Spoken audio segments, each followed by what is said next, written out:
मेरे को रियलाइज हुआ कि 15,000 कंपनियां बन रही हैं हर महीने, उनका कुछ आता पता ही नहीं है कुछ दिनों बाद।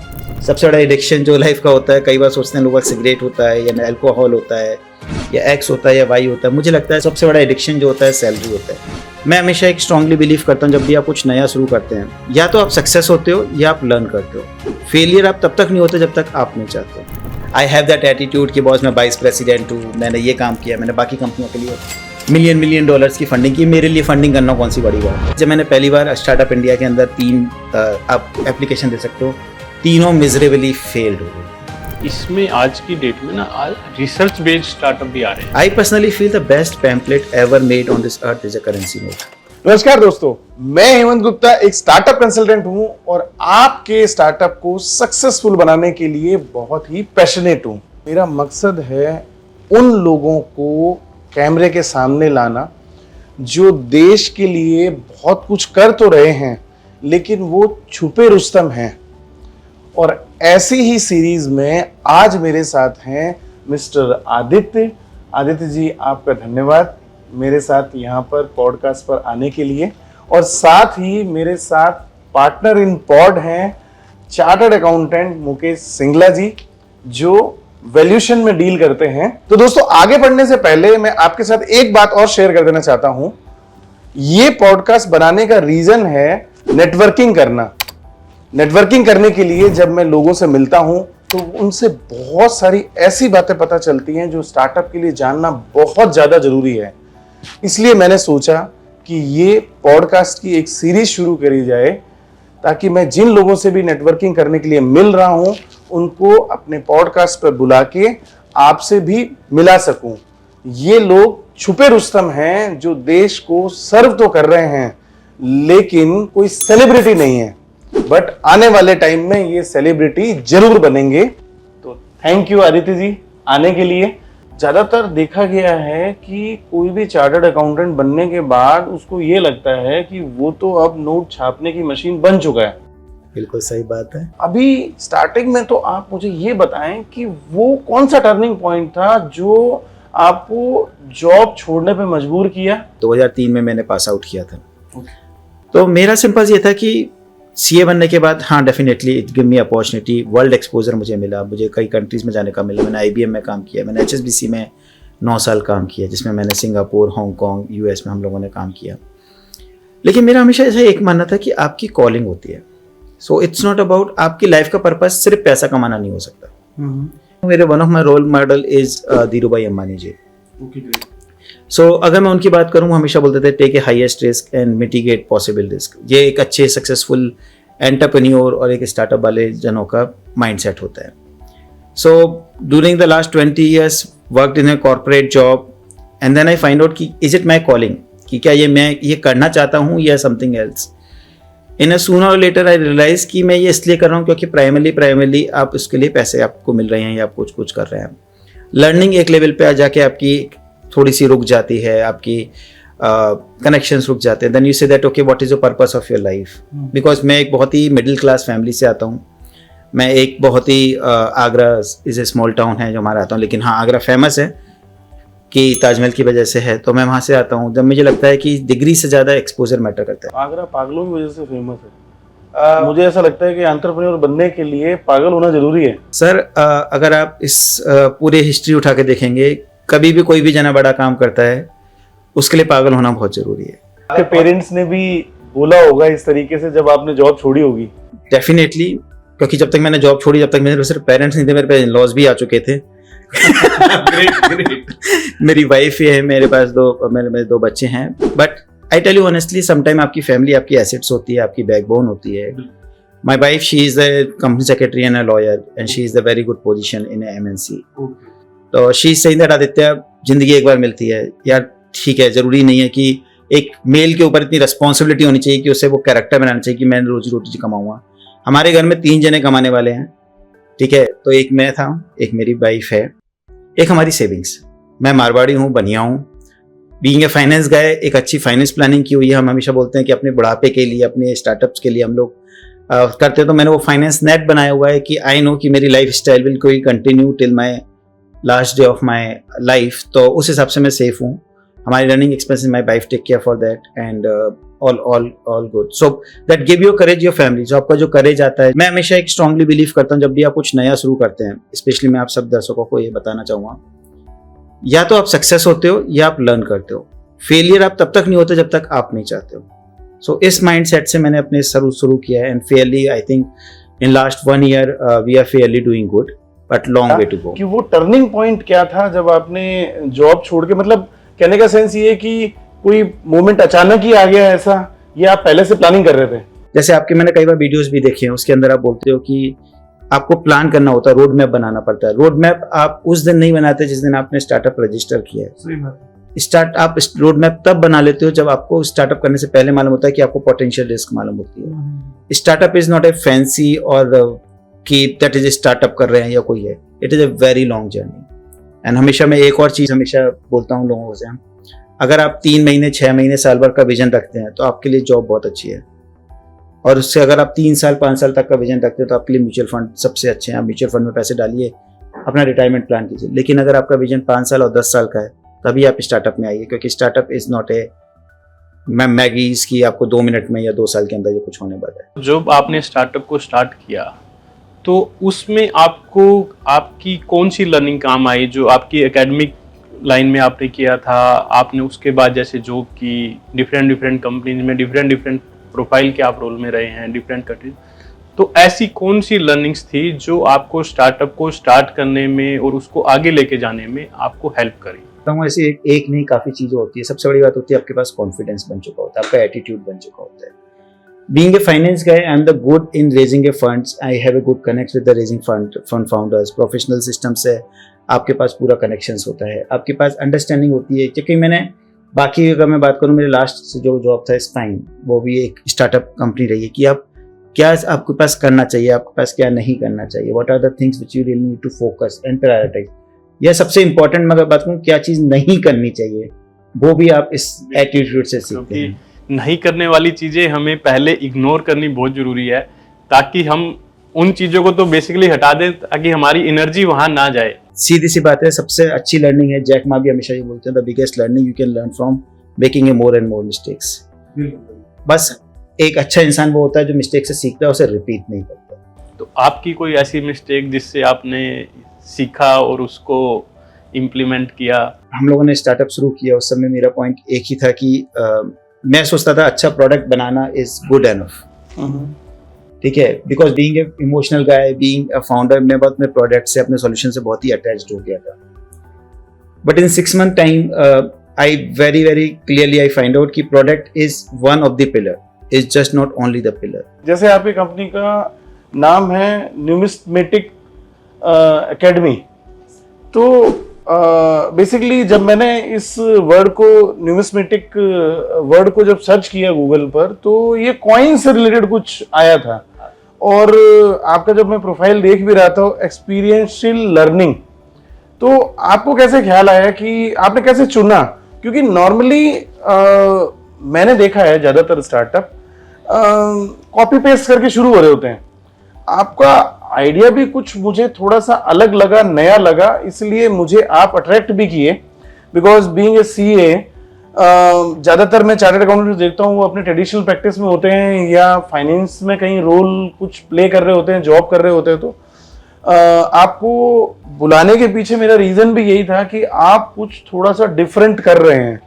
तो ये क्या मतलब, जैसे अगर सिक्कों से रिलेटेड या करेंसी से रिलेटेड बात की जाए तो करेंसी से भी हम कुछ सीख सकते हैं क्या? और ये सोच आपकी कब से डेवलप्ड है? आपने मुझे बताया था कि मैं ये चीज़ बचपन से फॉलो करता हूँ और मैंने तो एक तरीके से अपने शौक को ही बिजनेस में कन्वर्ट किया. इसके बारे में थोड़ा बताएं. तो जैसे मैंने आपको पहले बताया कि मैं आगरा सिटी से, स्मॉल टाउन से बिलोंग करता हूँ एंड आगरा में ताजमहल है. तो मेरी स्टोरी मेरे फादर से ज़्यादा मेरे ताऊ जी के साथ है. अच्छा.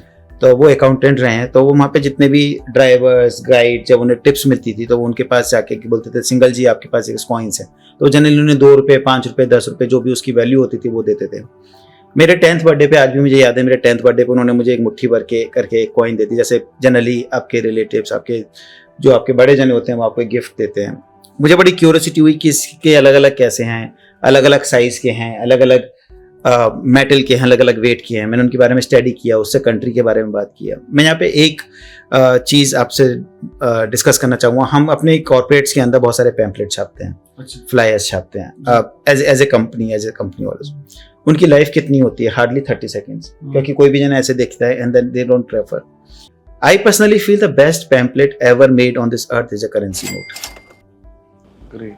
आप सोचो एक कंट्री का जब करेंसी नोट होता है उसके ऊपर कितने इंटेलिजेंट लोग काम करते हैं, वो कितना काम करते होंगे। और the best part about the any currency note is उसकी लाइफ अनलिमिटेड होती है, उसके यूजर्स मिलियन बिलियंस में होते हैं। जब तक कोई शासक जो है वो उसको वापस ना ले ले। नहीं, वापस भी लेते तो नोट तो हमेशा हिस्ट्री तो हिस्ट्री रिमेन हो जाती है आपकी। अगर मैं बात करूँ 500 और 1000 का नोट अगर हमने डिमोनेटाइज भी कर दिया, आज भी मेरे पास वो नोट्स की कॉपीज हैं। आज still I own that copy because that is a piece of information, that is just not an currency. Currency information कैसे, मैं समझा नहीं। जब मैं यूएस में था तो यूएस में हम लोगों को दो चीजें बोलते थे कि यूएस के अंदर सबसे बड़ा चैलेंज क्या है, इंडिया का सबसे बड़ा चैलेंजेस क्या है। तो मेरे पास एक ही जवाब आता था। द फर्स्ट जवाब आता था कि एक तो आपके यहाँ इंफ्रास्ट्रक्चर नहीं है, और एक इंडिया में हाइजीन की प्रॉब्लम है कि India is not very safe, they are people not even clean. अगर आपके करेंसी नोट्स की बात करोगे तो and you will start realizing हर एक करेंसी नोट पे स्वच्छ भारत लिखा हुआ है। पर्पस इज व्हाट कि हम इंडिया एज ए बाय हमारी करेंसी नोट्स के थ्रू हम पूरे वर्ल्ड को ये मैसेज पास करना चाहते हैं टेक्निकली कि India is clean, India focus is clean, we are going forward to that and both of all of us will be appreciate that when हमारी जो करंट गवर्नमेंट्स है they are more focusing on a clean, they are more focusing on infrastructures, because ये हमारी दो core problems थी if I talk about in year 2000 or 2014 onwards। इस angle से तो मैंने कभी रियल में नहीं सोचा कि एक करेंसी एक तरीके से मतलब गवर्नमेंट के लिए उस टाइम में जो चैलेंजेस हैं उसको एक और एग्जांपल देता हूँ। अगर आप पुराने नोट्स को देखना चाहेंगे तो पहले की जो इतनी भी फार्मिंग थी उस पर भांगड़ा नागल बांध बना हुआ है, एग्रीकल्चर बना हुआ है, आपकी सीनरी बनी हुई है। Because what we really want to pass the message to worldwide. And आप इंडिया की नहीं, आप किसी भी कंट्री की बात करो, आप अफ्रीका में बात करोगे आपको नेचुरल ब्यूटी दिखाई जाएगी, एनिमल्स दिखाई दे रहे होंगे। आप सिंगापुर की करेंसी बात करोगे $10 का नोट में 5 छपे हुए, क्योंकि वो प्रायोरिटी डिफाइन करते हैं, क्योंकि आप as a user as a citizen वो आपको मैसेज पास कर रहे हैं कि कंट्री की प्रायोरिटीज क्या हैं। आपके पास जब मैं मिलने गया था तो आपने जिस तरीके से अपना सेटअप बनाया हुआ है, आपने मुझे ये भी बताया था कि स्कूल्स के बच्चे आते हैं और ये जो आपने बड़ा ही खूबसूरत तरीके से आपने प्रेजेंट कर रखा था। तो आपने मुझे अपनी ऐप भी दिखाई थी, आपने कुछ बुक्स भी दिखाई थी, जिससे मुझे भी लगा कि अगर मेरी बेटी मेरे साथ होती तो वो काफ़ी कुछ लर्न करती यहाँ से। तो मैं ये जानना चाहूँगा कि आपने स्टार्टअप शुरू करने से पहले, शुरू करने का पॉइंट बेसिकली मैं वो कहना चाह रहा हूँ जब आपने कंपनी अपनी रजिस्टर करी। हालांकि मैं भी ये बोलता हूँ कंपनी रजिस्टर करने से पहले बहुत सारी तैयारियां करनी होती हैं। हिंदुस्तान में 15,000 कंपनियां हर महीने बनती हैं, आपको ग्राउंड काम करना पड़ता है, आपको रोड, जैसे आपका एक सीरीज है रोड मैप, तो रोड मैप तब नहीं जब कंपनी बना लो, तो रोड मैप जबकि आप इस आइडिया आपके दिमाग में सुनना शुरू हो आपको तभी बनाना। एक्चुअली वो सीरीज बनाई भी मैंने इसलिए थी, मेरे को रियलाइज हुआ कि 15,000 कंपनियां बन रही हैं हर महीने और उनका कुछ आता पता ही नहीं है कुछ दिनों बाद। तो इसका मतलब लोग कंपनियां बना तो रहे हैं बट उनको चला नहीं रहे, पता नहीं क्यों बना रहे हैं। या तो तैयारी नहीं है या तो कंपनी बनाने के बाद लोग तैयार करते हैं, लेकिन तैयारी जब कंपनी बनाने के बाद करते हैं तो फिर वो पेनल्टियां भुगतते हैं तैयारी के साथ। तो मैं आपसे तो सवाल ये करना चाह रहा था बेसिकली कि ये जो भी आपने सेटअप बनाया था ये आपने कंपनी बनाने से पहले सोच लिया था, बना लिया था? कंटेंट इतना सारा है उसमें, आपके वीडियोस भी मैंने देखे हैं, कंटेंट इतना सारा है, ये सब आपने पहले बना लिया था कंपनी बनाने के बाद बनाया था? हेमंत जी, मैं अगर मैं ऑनेस्टली इस बात का जवाब दूं, मैंने ऑलरेडी इसको पहले से बनाया हुआ था। ग्रेट, ठीक है, तो ये मैंने कंपनी रजिस्टर करने से पहले बना लिया था। जब मैं अपने जॉब के साथ था तो देन मैंने कहा कि ये सारी चीजें मैं अपने पास फाउंडेशन में करूंगा। तो जैसे हमेशा मैं एक चीज बोलता हूँ, किसी भी जर्नी को अगर सक्सेसफुल करना तो उसके दो ही तरीके हैं, या तो जल्दी स्टार्ट करो या और प्रिपेयर होकर तैयार करो। ठीक है, तो जब मैंने स्टार्ट किया अप्रैल 23 के अंदर, उस समय लोग जब जीरो से शुरू करते हैं तो I think Fairlie I was on a 2 or 3, even I have reached my 2 or 3 milestones and in fact I tell you, जैसे मैं आपसे बात कर रहा था इसी बात के लिए कि सबसे बड़ा एडिक्शन क्या होता है लाइफ का। सबसे बड़ा एडिक्शन जो लाइफ का होता है, कई बार सोचते हैं लोग सिगरेट होता है या अल्कोहल होता है या एक्स होता है या वाई होता है। मुझे लगता है सबसे बड़ा एडिक्शन जो होता है सैलरी होता है, और जैसे जैसे आप ग्रो करते जाते हो, ठीक है, तो आपकी वो सैलरी बहुत मोटी हो जाती है. And even my last salary was in very handsome amount. Having that courage to leave that salary and start with zero, and even not even zero with a minus, क्योंकि आपको अपनी सैलरी देनी होती है. It is something like good. तो मैंने sabbatical ली, लेकिन 2023 के अंदर हमारी एप्लीकेशन गूगल में टॉप 100 एप्लीकेशंस के अंदर आ गई. And that is the day when I find out कि बॉस अब इंतजार नहीं करना है, अब मुझे पानी के अंदर जाना है, कूदना है और इसको एक्सपीरियंस करना है, अब मुझे तैर के निकलना है. आपकी नजर में क्या बेटर है? जैसे आपने अभी खुद ही बोला कि या तो जल्दी शुरू करो या फिर पूरी तैयारी के साथ शुरू करो, क्योंकि तैयारी इसलिए कि फेल होने का अब चांस नहीं है, देर हो चुकी है पहले ही. बिल्कुल, आपने बिल्कुल हेमंत जी वही सी बोला कि there are many things in startup. आपको एक्चुअली 90% चीजें आपके हाथ में नहीं होती, अनसर्टेनिटी होती है. लेकिन पॉइंट ये है कि आपके पास टूल्स प्रॉपर होने चाहिए, नॉलेज प्रॉपर होनी चाहिए, कनेक्शंस प्रॉपर होने चाहिए, ताकि आपकी जब भी जैसे भी आपकी सिचुएशन हो आप उसको यूज करके एक्सपीरियंस करके निकाल सको. तो जैसे कि नेटवर्किंग आपके पास प्रॉपर होनी चाहिए, आपको मालूम होना चाहिए आपको किसी को अप्रोच करना है, आपको आपके मार्केट, आप जिस मार्केट में जा रहे हो उसके पास आपको मालूम होना चाहिए इस मार्केट के अंदर डिमांड कितनी है, क्या आपके इस तरह के कॉम्पिटिटर्स हैं या नहीं है. क्योंकि आप कंपनी खोलने के बाद अगर अपने कॉम्पिटिटर्स ढूंढ रहे हो या अपनी अपॉर्चुनिटी ढूंढ रहे हो या मार्केट अपॉर्चुनिटी ढूंढ रहे हो, ये सारे काम पहले से करने चाहिए, because that will help you to plan yourself much better. Aditya ji, तो आपको तो चूंकि आप चार्टर्ड अकाउंटेंट हैं, इतना सब कुछ आपने देखा है, तो आपको तो फंडिंग बड़ी आसानी से मिल गई होगी. हेमंत जी, ये भी बहुत बड़ा मिथ है. अच्छा, ठीक है, लाइफ में आसानी से कुछ नहीं मिलता. अच्छा, तो आपको भी अफर्ट बेलने पड़े फंडिंग लेने के लिए? हाँ, जैसे कि मैं शायद ओवर कॉन्फिडेंट था, हैव दैट एटीट्यूड कि बॉस मैं वाइस प्रेसिडेंट हूँ, मैंने ये काम किया, मैंने बाकी कंपनियों के लिए मिलियन डॉलर्स की फंडिंग की, मेरे लिए फंडिंग करना कौन सी बड़ी बात है. एंड यू विल सरप्राइज, जब मैंने पहली बार स्टार्टअप इंडिया के अंदर 3 आप एप्लीकेशन दे सकते हो, तीनों मिजरेबली फेल्ड हो गई थी. अच्छा, ठीक है. And then I find out myself कि यार कुछ तो गलत कर रहे हो, आपको अपना हेड चेंज करना पड़ेगा, आपको फाइनेंस की तरह, आपको सीईओ की तरह सोचना पड़ेगा. आप जिस लेवल पे थे वो आपकी पहचानी किस पे हो, वो पहचान एक्नॉलेज करनी पड़ेगी. उसके बाद मैंने तैयारी की, मैंने अपनी स्ट्रेटेजी चेंज की. आई फाइंड आउट कि कौन सा मैंने गलतियां की या मैं क्या बेटर कर सकता हूँ. एंड यू विल सरप्राइज, जब हमने नेक्स्ट टाइम किया, good touch, we have cleared that funding round from startup India. अभी हम अनदर राउंड सीड फंड के लिए हम और ट्राई कर रहे हैं. And I will proudly to say with your audience कि हमने 5 सेंटर सक्सेसफुली दिल्ली एनसीआर के अंदर खोल चुके हैं. एंड मोर देन दैट, हमने अभी recently we are incubated with IIMS Lucknow.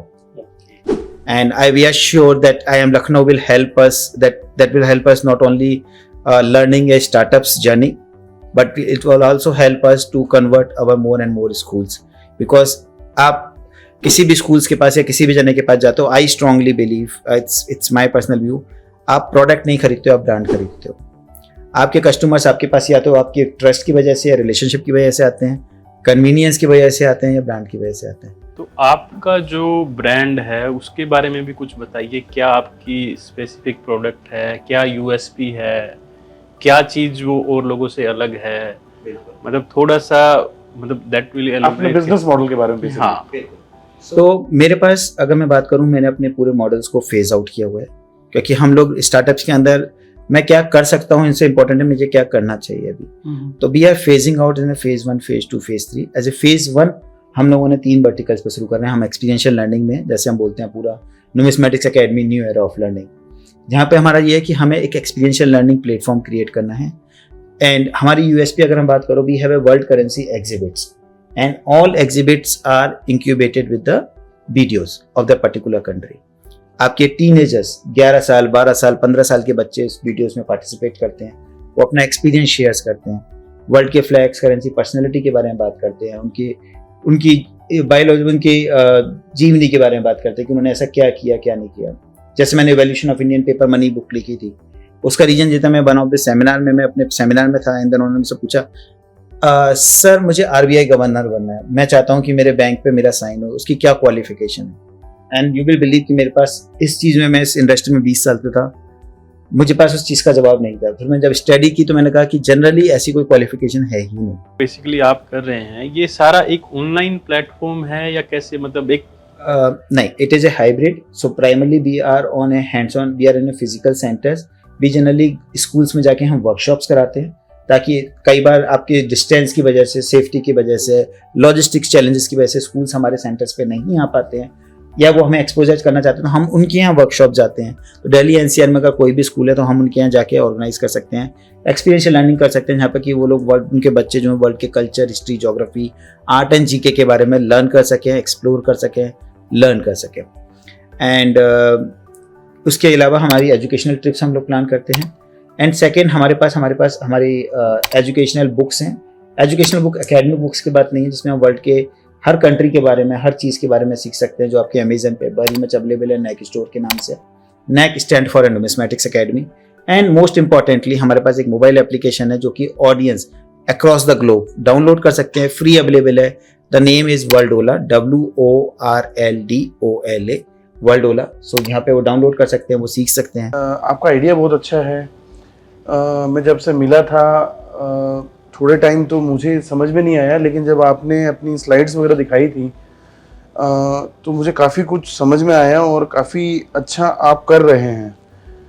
But क्या है कि आपको लगता है कि ये हमारी जो सोसाइटी है वो इस चीज़ के लिए प्रिपेयर है? क्योंकि यहाँ पर ना हम, मतलब मुझे कहते हुए बड़ा दुख होता है कि इंडिया में ना जो एजुकेशन है वो सिर्फ एक चीज़ के लिए ली जाती है, पैसा कमाने के लिए। मतलब वो एक टूल बन चुका है, तभी प्रोफेशनल कोर्सेज की डिमांड है, कोचिंग्स की डिमांड है। एक्सपीरियंस लर्निंग जो है, वो एक्सपीरियंस वाली जो लर्निंग है उसको इतना आज, मतलब जैसे यूपीएससी के बाद अगर कोई बाबू ना बने या मतलब आईएएस आरएएस ना बने या कोई एडमिशन पोस्ट पे ना जाए तो कोई यूपीएससी की पढ़ाई भी क्यों करेगा? नहीं करेगा। मैं इस बात से आपकी बिल्कुल डिनाई नहीं करूंगा। ग्राउंड रियलिटी यही है, ठीक है। लेकिन आप देखो आज की तारीख में देश बदल रहा है, क्योंकि जब बदलाव होता है तो वो 2 महीने 6 महीने में नहीं होता है, सालों में होता है। अगर आप आज की तारीख में स्टेट्स उठाएंगे, आईआईटीज में जाने में इंसान को बहुत लगता था, बट अगर आप आज आईआईटीज में देखोगे, लोग अब प्लेसमेंट से ज़्यादा अपने स्टार्टअप शुरू कर चुके हैं, ठीक है। आईएम्स के अंदर वो बहुत शुरू कर चुके हैं। इनफैक्ट मैं एक आईएम्स के ग्रेजुएट से बात कर रहा था, मैंने कहा ये हमारे पहले कॉलेज है, ये हमारे पहले है जिसमें हम आईएम्स के अंदर बिजनेस चलाना सिखाते हैं, बट उसके साइड में होता है माइंडसेट कि हम बिजनेस बनाना सिखा रहे हैं, बिजनेस चलाना सिखाएंगे, लेकिन तुम्हें नौकरी करनी है। IIMs means what? अगर हम एमबीए करते हैं तो बिजनेस एडमिनिस्ट्रेशन, राइट, जिसमें हम बिजनेस बनाना सिखाते हैं, बट इंटेंशन क्या होती है? अंडरलाइन अजम्पशन कि आप अच्छा एमबीए कर लो तो अच्छी नौकरी मिलेगी। क्योंकि आज की तारीख में हम शायद इंडिया की बात करूं, इंडिया को 75 ईयर्स हो चुके हैं इंडिपेंडेंट हुए। पहले हम लोग बेसिक्स पे काम कर रहे थे, आज हम इंडियंस, आई एम प्राउडली से, हमारी एवरेज पर कैपिटल इनकम बहुत इंप्रूव हुई है, हम लोग की सोच बहुत बड़ी हुई है। And I am sure next 10 साल के अंदर हम लोग ये सोचना शुरू कर देंगे कि हम डिफरेंस क्या कर सकते हैं, हम नया बिजनेस क्या कर सकते हैं। That's why we are sitting in the startup. तो एक आदित्य जी ये बताइए, जो आपने ये जर्नी शुरू की है, इसमें अल्टीमेटली अभी आप कहाँ तो स्टैंड कर रहे हैं और उसमें आगे कहाँ आप उसको लेके जाना चाह रहे हैं? क्या उसमें आपका मोटिव है, as a society, as a overall, कि भी आप कहाँ, मतलब कौन सी एरिया को आप मेजरली अप्रोच कर रहे हैं? सो मेरा जैसे मेरा आइडिया है कि हम लोग स्टार्ट हमने गुड़गांव और एनसीआर से किया, क्योंकि ये हमारी बेस और होम लोकेशन है। इसके अलावा मेरा प्लान है कि हम आने वाले 2 साल के अंदर और 1 साल के अंदर हम टीयर 2 और टीयर 3 में अपने सेंटर्स खोलेंगे। हम उन सब जनों को टारगेट्स करना चाहते हैं जो हमारे टीचर्स हैं, जो हमारी वुमेन्स एम्पावरमेंट है, जो कि आपके पास टैलेंट है बट वो समहाउ अपने आप को ब्रेक लेना चाहते हैं, जो अपने काम करना चाहती हैं बट टैलेंट नहीं कर पाते। We are going to have a partner with them so that we can reach more and more people. We want to make them financially and mentally peaceful and they should be like, उनको ये बात grow करना चाहते हैं। We have to thrive together. And आज की तारीख में बात करूँ, हमारे 5 सेंटर्स हैं, हम लोग 50 सेंटर्स बनाना चाहते हैं आने वाले 2 साल के अंदर। हमारे पास हम 100 से ज़्यादा स्कूल्स को ऑनबोर्ड करना चाहते हैं। हम अपनी मोबाइल एप्लीकेशंस को, हमारे पास KPIs हैं कि हम उसको 2 लाख या 5 लाख से ज़्यादा लेके जाएं। हम भी चाहते हैं कि हेमंत जी की तरह हमारे पास भी कुछ अच्छी सी गोल्डन और सिल्वर प्लेट्स हों। तो ये आपका जो स्कूल्स के साथ टाई अप है या आपके सेंटर के साथ टाई अप, ये मतलब कैसे लिंक होता है? मतलब क्या टाई अप करते हैं आप, क्या चीज़ उसमें भी स्कूल्स में आप मतलब स्कूल से टाइप कर रहे हैं तो क्या एक डिफरेंट है, मतलब उसमें जो स्कूल लर्निंग से अलग है? तो school is talk about academics, it talks about NCERT में क्या है, वो आपको स्कोर लाने में कैसे हेल्प करे। मैं आपको छोटी सी बताऊँ, अगर हम लोग किसी भी स्कूल्स में जाते हैं, हम जब जनरली स्कूल्स में जाते हैं, हमारे पास फिजिक्स लैब होती है, बायोलॉजी लैब होती है, लाइब्रेरी होती है, हमारे पास कंप्यूटर्स होता है, आजकल तो रोबोटिक्स लैब भी बहुत सारी कॉमन हो गई है, ठीक है। हम लोग जो हैं उसकी कल्चरली की बात करें ताकि इंसान इंसान को समझ सके। अगर हम किसी भी कंट्री की बात करें, हमारे पास बहुत सारी चीज़ें हम जापान से सीख सकते हैं, ऐसी बहुत सारी चीज़ें हम वियतनाम से सीख सकते हैं, ऐसी बहुत सारी चीज़ें हम इस्लाम से आपकी इंडोनेशिया से सीख सकते हैं। आदित्य जी, एक बात और बताइए मुझे कि जैसे आपने अपना ब्रीफ तो किया, लेकिन मुझे अभी तक बिजनेस मॉडल आपका उस तरीके से क्लियर नहीं हुआ। मतलब चूंकि आप प्रॉफिट मोटिव ऑर्गेनाइजेशन है, तो एजुकेशन जिस तरीके से मुझे लगता है कि डिमांड आपको क्रिएट करनी है, ना कि ऑलरेडी डिमांड है मार्केट में, या है कॉम्पिटिटर भी आपके कुछ हैं, आप नाम ले सकते हैं जिससे रिलेट किया जा सके आप किस तरीके का काम कर रहे हैं? बिल्कुल सही पॉइंट है आपका। तो एक्सपीरियंशियल लर्निंग बिलियन डॉलर्स की है, हम 3 इंडस्ट्रीज टच करते हैं। अच्छा। तो एक है एक्सपीरियंशियल लर्निंग में, इसमें एक्सपीरियंशियल लर्निंग में सबसे ज़्यादा जो एरिया होते हैं stem, science, technology, engineering and maths. अच्छा। ये सबसे ज़्यादा आपका जो होता है डोमिनेट करती है। आपकी वोकल्स होती हैं, आपकी स्किल्स होती हैं, हैंड्स ऑन स्किल्स होती हैं। उसके अलावा एक होती है आपकी एक्सपोजर के लिए, जो आपको बहुत ही निश मार्केट है। बट अगर हम experiential learning as a industry बात करें तो it is a big one. मैं आपको एक छोटा सा एग्जांपल दूंगा। आज से अगर हम 5 साल पीछे चले जाएं तो robotics and coding was the great word, किसी को समझ में नहीं आता था। लेकिन एक कंपनी आई और उसने ये बोलना शुरू कर दिया कि आपके 10 साल के बच्चों को मैं कोडिंग सिखाऊंगी या सिखाएंगे, और आपके बच्चे को 5 लाख का जॉब मिल जाएगा या 2 लाख का जॉब मिल जाएगा, right. So that was a marketing. So वो लोग start following that even without knowing कि उसका फायदा क्या है, घाटा क्या है। वी आर वेरी श्योर कि हम जिस टेंजिबल रिजल्ट्स की बात कर रहे हैं, जिस एक्सपोजर की बात कर रहे हैं, लॉन्ग टर्म है, बिहेवियर चेंजेस हैं, इट विल हैपन। दूसरा, अगर हम बात करें, अगर आज की बात करें, आप शाम को अपनी बेटी, आपकी बेटी है, आप उनके साथ ऊनो कार्ड खेलते होगे, ठीक है। तो Uno card is a very good game I would से, लेकिन मेरा प्लान है कि हम आने वाले टाइम के अंदर कोई लोग बात बोले कि हम वर्ल्डोला कार्ड्स खेलते हैं, क्योंकि Uno cards is a good game as a family game. लेकिन अगर हम बात करें, जो हम वर्ल्डोला की बात करते हैं, उसमें आप वर्ल्ड की करेंसी, पर्सनैलिटी, मोन्यूमेंट सीख सकते हैं। बच्चों के साथ एक अच्छा फैमिली टाइम स्पेंड किया जा सकता है, ठीक है। थर्ड, अगर हम बात करें गेमिफिकेशन, क्योंकि अगर हम वर्ल्ड को रीच करना चाहते हैं, ग्लोबल कंपनी बनना चाहते हैं, उसके लिए हमें ग्लोबल रीच और प्रेजेंस होने की भी जरूरत है। इस केस के लिए हम लोगों ने वर्ल्डोला मोबाइल एप्लीकेशन भी बनाई है, जिसके अंदर आप वर्ल्ड के फ्लैग्स, करेंसी कॉम्पिटिशन कर सकते हैं। लाइक ओलंपियाड, अगर आप ओलंपियाड की बात करते हैं, मैं आपको कॉम्पिटिटर्स के नाम ले रहा हूँ, जैसे ऊनो कार्ड वो हमारे बोर्ड गेम्स के लिए है। ओलंपियाड्स की बात अगर मैं कर रहा हूँ तो वो हमारे दे आर प्राइमरली उन्हें मैथ्स एंड इंग्लिश, हम लोग उनको जीके के विंग्स को और उसके एक्सपोजर करना चाहते हैं। मैं चाहता हूँ 5 साल के बाद हम लोगों के पास सर्टिफिकेट की वैल्यू हो कि आपके ग्लोबल सिटीजन स्कोर क्या है, ताकि वो आपकी सिर्फ कॉलेज में एडमिशन देने के लिए या आपको ग्लोबल एडमिशन देने के लिए बात करें। हम लोग अलग अलग ग्लोबल यूनिवर्सिटी से भी बात कर रहे हैं, उनसे टाई अप्स करने की कोशिश कर रहे हैं, ताकि हम एक ऐसा प्लेटफॉर्म क्रिएट कर सकें जहाँ पे सिर्फ नॉट इंडिया बात करें, Canada, US, Japan, in Singapore, सबसे एक दूसरे के बच्चे एक दूसरे से एक्सचेंज कर सकें और वो एक दूसरे से सीख सकें। मतलब ऐसा कुछ नहीं है कि मतलब कोई डायरेक्ट आपका कंपटीशन है, मतलब अलग अलग पार्ट में अलग अलग कॉम्पिटिटर हैं, और एक्सपीरियंशियल लर्निंग जो है वो काफ़ी बड़ी है। लेकिन सही बात बताऊं तो इससे पहले मैंने आपके अलावा किसी से नहीं सुना था। मैं आपको बताता हूँ, इसमें हम लोगों का प्लान भी है। इवन हम लोग एम्बेसीज के बाद काम कर रहे हैं। They are very appreciating. Even Cyprus जो एम्बेसीज हैं इंडिया की, they were appreciating, they even share their material with us. We are working with the embassy so they can come and visit our centres, share their thoughts, they are share their culture. हम लोग अलग अलग क्या बोलते हैं इसको, सिर्फ embassies के साथ नहीं, स्कूल्स के साथ भी हम लोग काम कर रहे हैं अलग अलग। एक आदित्य जी, जैसे आप बेसिकली एक ऑनलाइन ही एक गेम टाइप से हो गया आपका, जो सारी चीज एप्लीकेशंस हैं? नहीं, ऑनलाइन हमारा सिर्फ 20% है। 80% जो हमारा है उसमें हमारे एक्सपीरियंशियल लर्निंग सेंटर्स हैं, प्रोग्राम्स हैं जिसमें हम फाइनेंस लिटरेसी, डिस्कवरी प्रोग्राम्स कर रहे हैं। हमारे पास बोर्ड गेम्स हैं। तो हमारा 80% is offline, 20% because we have to build a reach and we are in 21st century, तो हम टैक्स से अवे नहीं हो सकते। इसलिए हम लोग वो प्लेटफॉर्म्स क्रिएट कर रहे हैं ताकि हम, क्योंकि अगर आप आज बच्चों को बोलते हो कि जाके गुरुकुल में कहते हैं उससे चटाई में बैठ के पढ़ाई शुरू करो, तो वो कहेंगे कि भाई is not going to work. तो हमें अपनी टेक्नोलॉजी, अपनी टेक्निक्स हम लोगों ने 21st सेंचुरी के हिसाब से चेंज की हैं। But core model is experiential learning. जैसे अगर हम बच्चों से, जब मैं क्वेश्चन पूछता हूँ कि कितने जनों को घूमना हिस्ट्री जोग्राफी पसंद है, एंड यू विल बिलीव कि सिर्फ 1 या 2 बच्चे सिर्फ अपना हाथ रेस करते हैं। एक्सपीरियंस जो है वो वैसे भी फिजिकली ही आएगा, मतलब ऑनलाइन तो केवल एक मार्केटिंग और आज के online will enable you to reach more and more people, but it will not give you that concrete things. आज की तारीख में मेटा वर्ड है, सब कुछ होता जा रहा है, which is okay, that's have their own plus minus. Basically हमारा कंसर्न ये भी है ना कि आज की डेट में हम बच्चों का बेसिकली एक जो स्क्रीन टाइम होता है, मोबाइल टाइम होता है, वो हम कहीं ना कहीं एक उसको रिड्यूस करना चाहते हैं।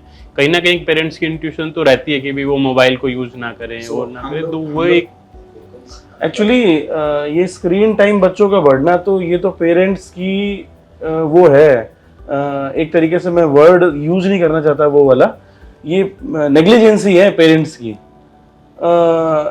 अब ये जरूर है, आपको जस्ट सजेशन ही है एक तरीके का कि ये सब्स्टिट्यूट हो सकती हैं चीजें, आप जो बनाते हैं या जो भी है। बिल्कुल हम लोग का है, तो हम लोग रिड्यूस स्क्रीन टाइम भी करते हैं, हम क्वालिटी स्क्रीन टाइम करते हैं। जब हम अपने स्क्रीन की बात करते हैं तो उसमें हम ये कहते हैं कि आप कोई अननेसेसरी वायलेंट गेम खेलने की जगह, क्योंकि आप जो भी देखते हो, आप जो भी करते हो, वो आपकी छवि, आपके माइंडसेट को इम्पैक्ट करती है। सो आप बहुत सारे गेम में, मैं नाम नहीं लूँगा किसी भी स्पेसिफिक गेम का, जब आप फाइटिंग वाला, गन वाला कर रहे हो तो आपकी साइकोलॉजिकल होता है।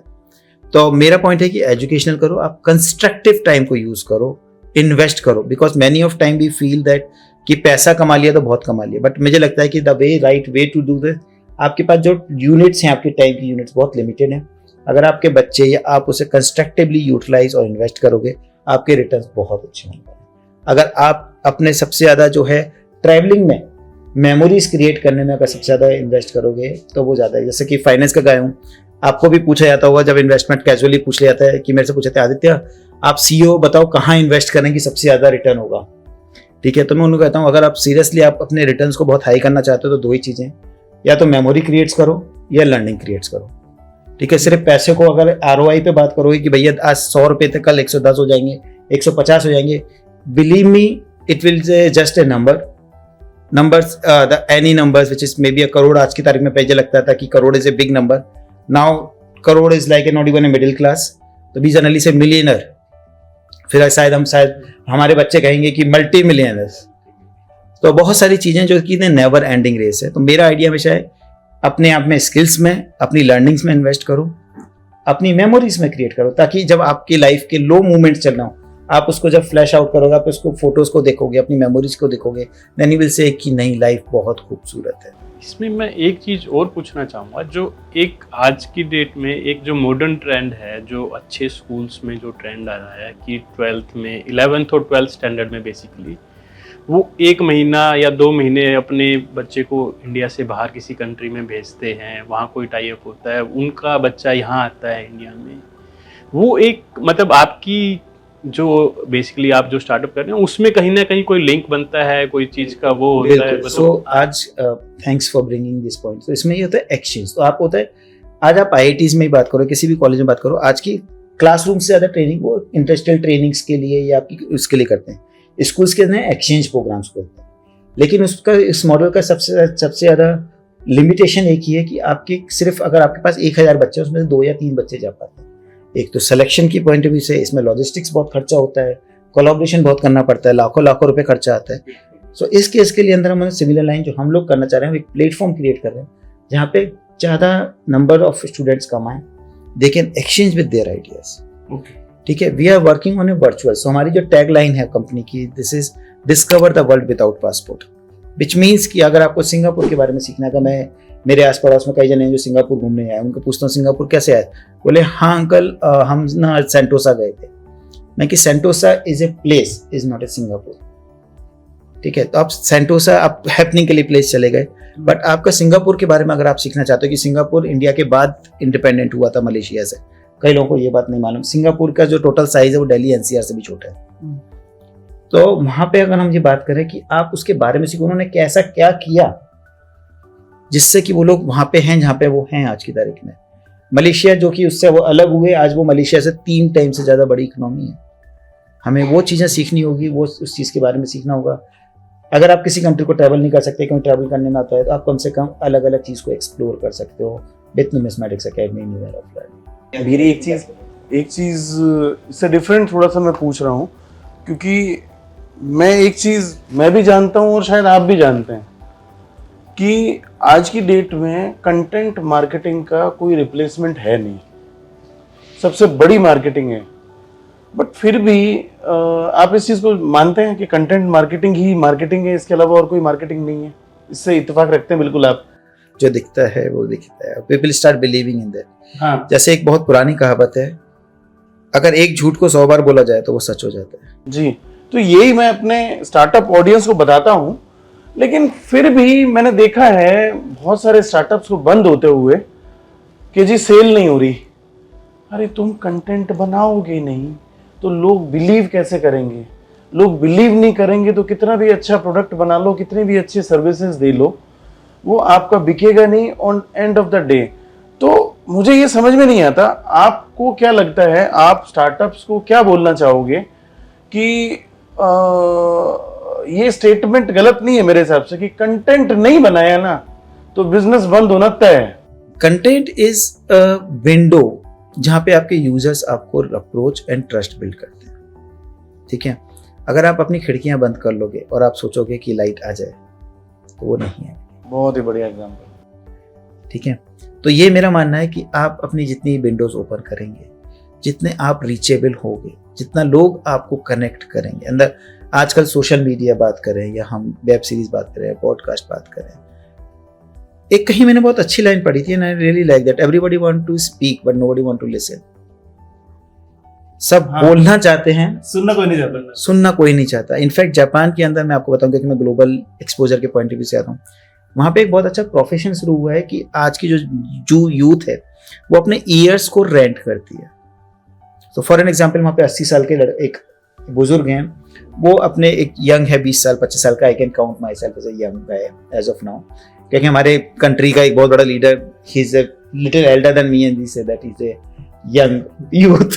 तो मैं भी बोलता हूँ, तो उसमें वो जितने घंटे स्पेंड करते हैं, जब वो 80s पे क्रॉस करेंगे, they can use that age for the years.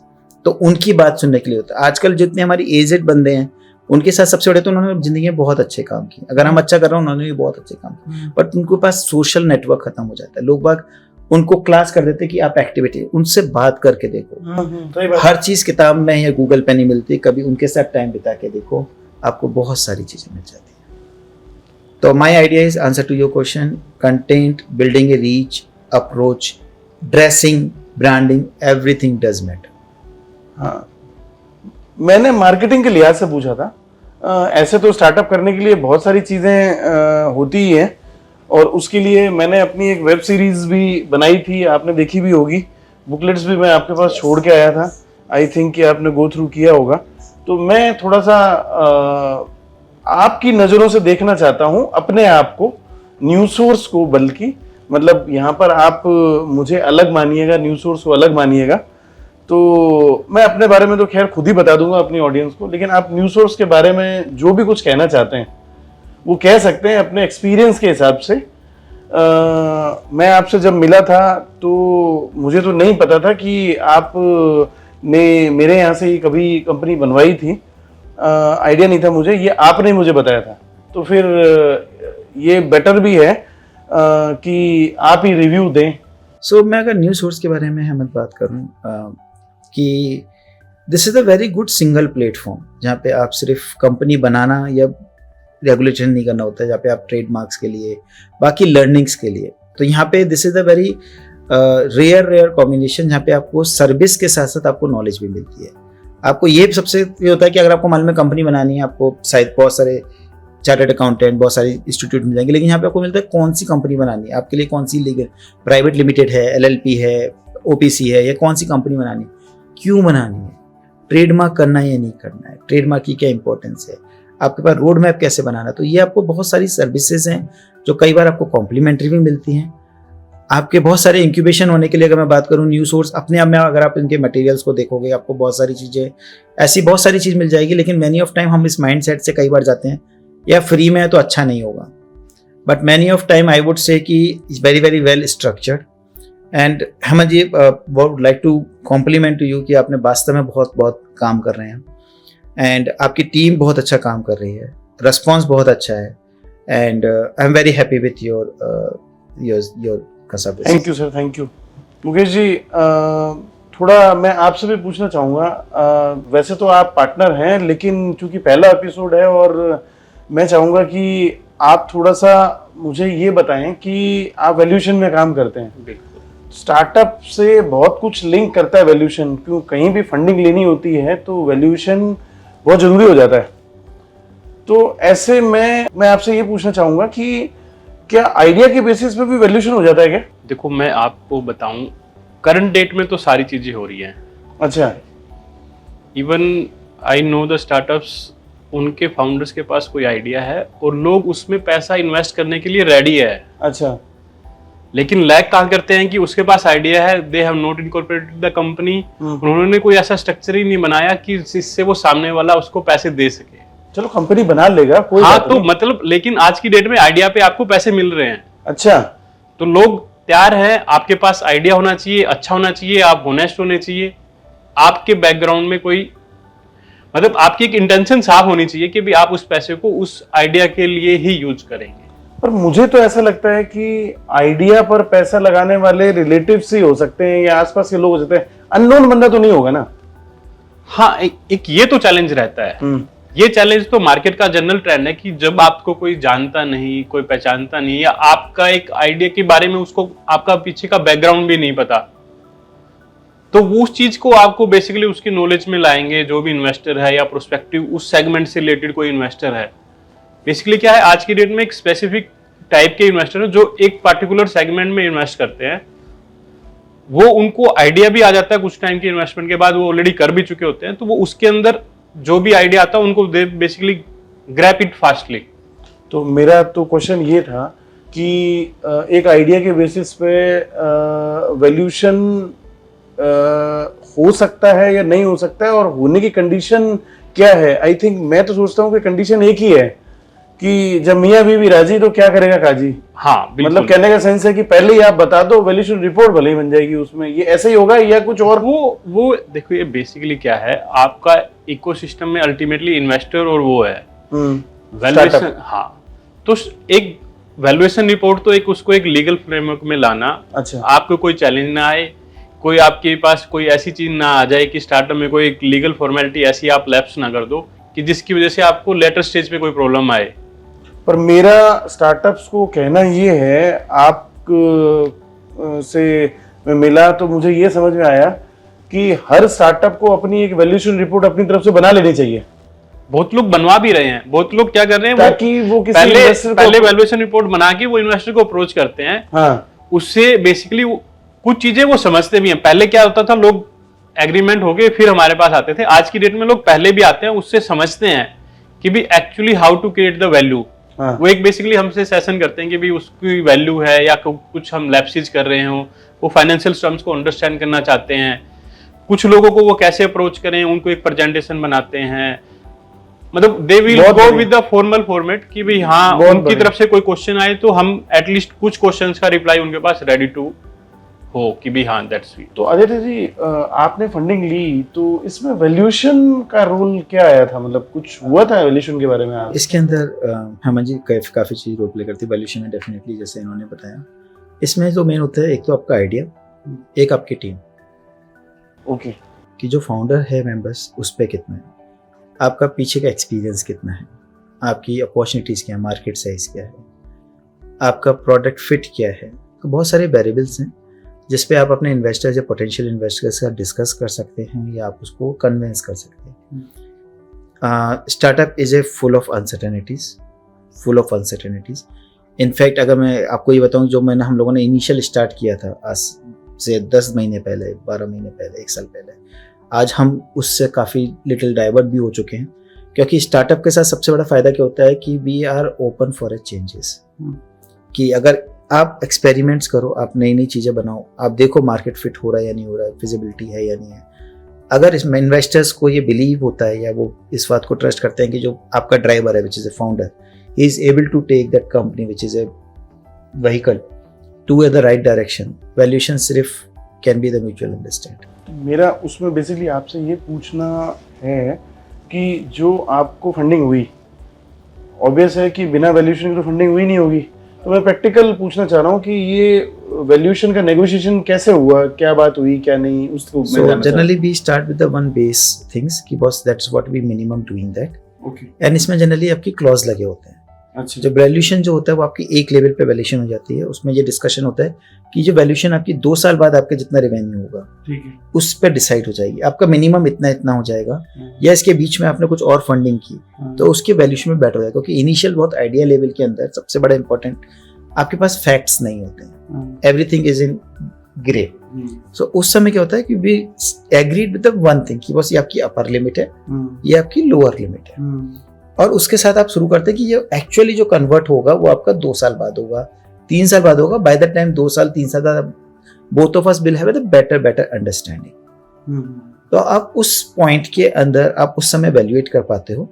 And इसमें इसलिए हो गया कि अगर मैं इस बुक्स को, अगर एक चीज है जो मैं सेल करना चाहता हूँ, मैं कहता हूँ ये मेरी चीज 500 की है, ये कहेंगे 200 की है, हम इस instead of energy putting like कि 200 की है 500 की है, what we may can agree, let's agree on 200 rupees and we will see कि 200 होगी 500 रुपीज होगी, that is at the time of 2 years। क्योंकि बाय इन 2 years अगर आप अच्छा वैल्यूएशन बना पाते हो, आप प्रोग्रेस कर रहे हो, जो आप कमिट कर रहे हो, अगर आप उसको डिलीवर कर पाते हो, then they will go with that 500 rupees, और otherwise they will go with the 200 rupees, because that is in the interest of investors and founders both together. तो आपका क्या मानना है कि वैल्यूएशन रिपोर्ट हर स्टार्टअप को पहले ही तैयार कर लेनी चाहिए जो फंडिंग के लिए देख रहा है, या फिर इन्वेस्टर मिलने के बाद, इन्वेस्टर से बात करने के बाद, कंडीशन समझने के बाद फिर वैल्यूएशन रिपोर्ट तैयार करानी चाहिए? It depends on Fairlie depends on a stage of that startup. अगर मैं इनिशियली इस पे बात करता हूँ, till the time you start generating a revenue, I would से you don't need anything, because आप पे कोई फैक्ट्स नहीं है। क्योंकि अगर हम वैल्यूएशंस की बात करें तो उसमें 2 ही फैक्ट्स आते हैं कि आपका कितना प्रॉफिटेबल है, कितना रेवेन्यू बना सकते हो, कितनी रीच बना सकते हो, या होगा भी नहीं होगा। So till that time you just sit down with them, okay this is what it is, that's what we are planning to do. आप अपना रोड मैप बता सकते हो, जीटीएम बता सकते हो, सब कुछ बता सकते हो। Based on that both of you can agree on some number, but when you have had a very concrete revenue, when you have a good centers, when you have a good reached some milestones, then you say boss that's what I started 1 year ago and now I am reached this one and this is my plan। Because आप जब journey दिखाते हो तो लोगों को भी आप पे ट्रस्ट होता है, इसने हाँ 1 साल में ये अचीवमेंट किया है, जो जनरली बंदे 2 साल में करते हैं, and he is taking a very fast and committed. आपका वैल्यूएशन ज्यादातर ना, जैसे एक चीज और ऐड करना चाहूंगा इसमें, आज की डेट में ना रिसर्च बेस्ड स्टार्टअप भी आ रहे हैं। रिसर्च बेस्ड, उसमें बेसिकली बड़ी ऑर्गेनाइजेशंस आपको फंड देती हैं for the purpose of the research. अच्छा, मतलब उनका बेसिकली उसमें कोई रिटर्न का कोई एक्सपेक्टेशन ही नहीं है। अच्छा, उनका एक्सपेक्टेशन है कि आप इस एरिया में रिसर्च करो, उसके इनपुट्स हमें शेयर करो, उसके आउटपुट्स हमें शेयर करो, हम अपनी इंडस्ट्री में अपने उसमें उसको कैसे यूज कर सकते हैं, अपने प्रोडक्ट या ऑलरेडी जो सर्विसेज है हम उसको कैसे इंप्रूव कर सकें, एक सोशल बैकग्राउंड में, ग्रीन एनर्जी में, या और मतलब इस तरह के। आई हैव सीन की भी स्टार्टअप्स गेटिंग फंडिंग और विदाउट एनी टर्म्स की भी, लेकिन दे शुड बी होनेस्ट। उनको मतलब बेसिकली उस एरिया में एक इनोवेशन के लिए उनको जो बेसिकली कंपनी इन हाउस नहीं कर पा रही या कुछ बड़े ग्रुप्स हैं मिलके, वो they will supporting the startups. तो ऐसे में मेरा ये भी पूछना है आपसे कि मुझे ऐसा लगता है कि स्टार्टअप पहले से अगर वैल्यूएशन रिपोर्ट अपनी बना ले तो वो एक्चुअली रिपोर्ट नहीं है, वो उसकी प्रिपरेशन भी दिखाता है। और मैं ये भी मानता हूं कि कहीं ना कहीं जो आइडिया है वो कम से कम वैल्यूएशन रिपोर्ट का पार्ट तो होता ही होगा ना, कि आइडिया ये है, कुछ लिखा तो जाता ही है। क्योंकि हम इंडियंस ना लिखने में बिलीव नहीं करते, सब कुछ दिमाग में ही रखते हैं। मेरे पास भी जितने क्लाइंट्स आते हैं, अब आजकल क्या हो गया है ना, मतलब स्टार्टअप मतलब फंडिंग, जैसे ठंडा मतलब कोका कोला, वैसा हो गया है। तो हर बंदा स्टार्टअप करता क्यों है? फंडिंग लेने के लिए। हिंदुस्तान में यही है। एजुकेशन क्यों ले रहा है? पैसा लेने के लिए। स्टार्टअप क्यों कर रहा है? पैसा लेने के लिए। लोन क्यों चाहिए? पैसा लेने के लिए। हर जगह पैसा ही लेना है। तो ऐसे में अपनी औकात तो पता होनी चाहिए ना, और वो औकात तो वैल्यूएशन रिपोर्ट ही बताएगी। I personally little disagree on this point। Okay, ठीक है, so startup is not funding। आप डिसएग्री कर सकते हैं सर, लेकिन जो ये अखबारों में इतने बड़े बड़े छपते हैं ना, इतने मिलियन की फंडिंग हो गई, इतने बिलियन, सारे स्टार्टअप को फंडिंग के साथ ही जोड़ते हैं। मैं अगर अपने आप को कहीं पर भी स्टार्टअप कंसल्टेंट शो करता हूं ना, तो सबसे पहले क्वेश्चन आता है, फंडिंग करा दोगे? भाई मैं आपको वही बता रहा हूँ, यही मिथ है कि जब हम स्कूल में, जैसे हम स्कूल्स में होते हैं तो बोलते हैं ज़्यादा परसेंटेज मतलब ज़्यादा नॉलेज। अगर किसी के ज़्यादा नॉलेज होती है, ठीक है, हम लोग हमारी जो KPIs हैं लाइफ की, ना you are right on that side कि हम सक्सेस को मॉनेटरी टर्म्स में करते हैं। लेकिन मेरी ओपिनियन इस बात पे इसलिए डिफरेंट है कि क्योंकि अगर मैं आपको बताऊं, जब मेरी जितनी सैलरी थी, मुझे मालूम है कि मैं 5 साल बाद भी अपने स्टार्टअप्स में पता नहीं कितना कर पाऊंगा या कितना नहीं कर पाऊंगा in terms of salary. But मुझे मालूम है कि मैं यहाँ पे जो हूँ वो सोशल इम्पैक्ट के लिए हूँ, एक वैल्यू क्रिएट करने के लिए हूँ। बट हाँ, आई एम कॉन्फिडेंट कि जो भी मेरे पास फाइनेंशियली गेन होगा इस कंपनी से या मेरी जो पुरानी जॉब से था, that is have the fairly risk, but I am sure we will able to move. Sir, जिस तरीके की आपकी सोच है ना, बहुत आगे जाने वाली चीज़ें हैं ये। आपको पता ही नहीं लगेगा जब आइडिया काम करता है ना, और प्रूफ ऑफ कॉन्सेप्ट आपका हो चुका है। अगर एक बार आपकी फंडिंग हो गई है तो अब बस आप करते जाइए, आगे बढ़ते जाइए। ये बहुत बड़ा अपने आप ही होने वाला है। मैं आपका आइडिया सुन चुका हूँ, समझ चुका हूँ। आपको बहुत बहुत शुभकामनाएं हैं कि आपका स्टार्टअप बहुत बड़ा हो। तो ऑडियंस, अब हम इजाज़त लेना चाहेंगे आपसे। अगले एपिसोड में हम फिर से मिलेंगे। इस पॉडकास्ट को लाइक जरूर करें और इस चैनल को सब्सक्राइब जरूर करें, और ये वीडियो सबके साथ शेयर करें, क्योंकि मेरा उद्देश्य है इस स्टार्टअप इकोसिस्टम में इम्पैक्ट क्रिएट करना, हर तरीके के लोगों को कैमरे के सामने लेके आना। वो जानते हैं या नहीं जानते हैं, लेकिन एक बात मैं अच्छी तरह से जानता हूँ, कोई भी इंक्यूबेटर हो, कोई भी इन्वेस्टर हो, कोई भी स्टार्टअप हो जिसको आपने कैमरे पे नहीं भी देखा हो, उसको कैमरे पे लाके मैं इसलिए आपके सामने रखना चाहता हूँ क्योंकि वो भी बहुत कुछ आपको सिखा सकता है। धन्यवाद।